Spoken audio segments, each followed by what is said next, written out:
तो हरियाणा चुनाव में नतीजे आए, बीजेपी को अप्रत्याशित जीत मिली। स्पष्ट बहुमत के साथ बीजेपी की सरकार वहां पर बन रही है।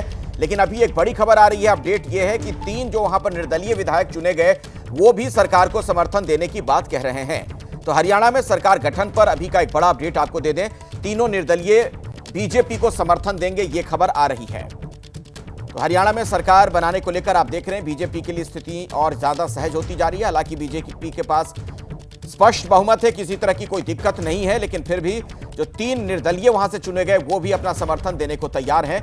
ये एक बड़ी खबर आ रही है।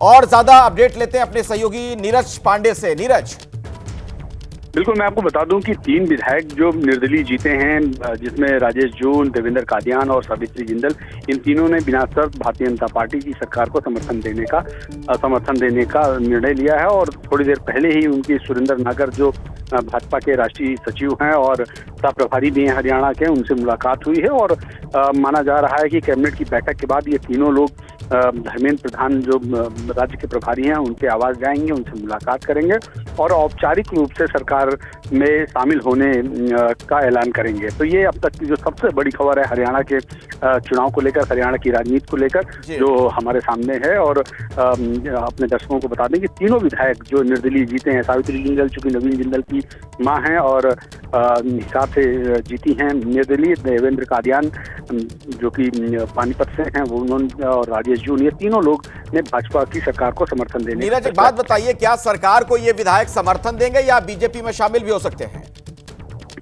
देखिए, विधायक जो निर्दलीय जीतता है वो एक टेक्निकल नियम है कि यदि वो 10 दिन के अंदर, यानी कि जीतने के बाद तुरंत किसी पार्टी को समर्थन देना है, तो टेक्निकली उस पार्टी का भी विधायक मान लिया जाता है।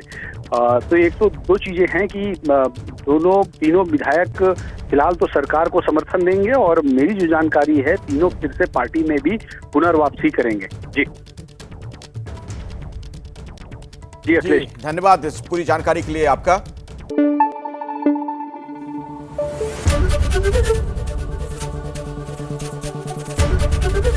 एबीपी न्यूज आपको रखे आगे।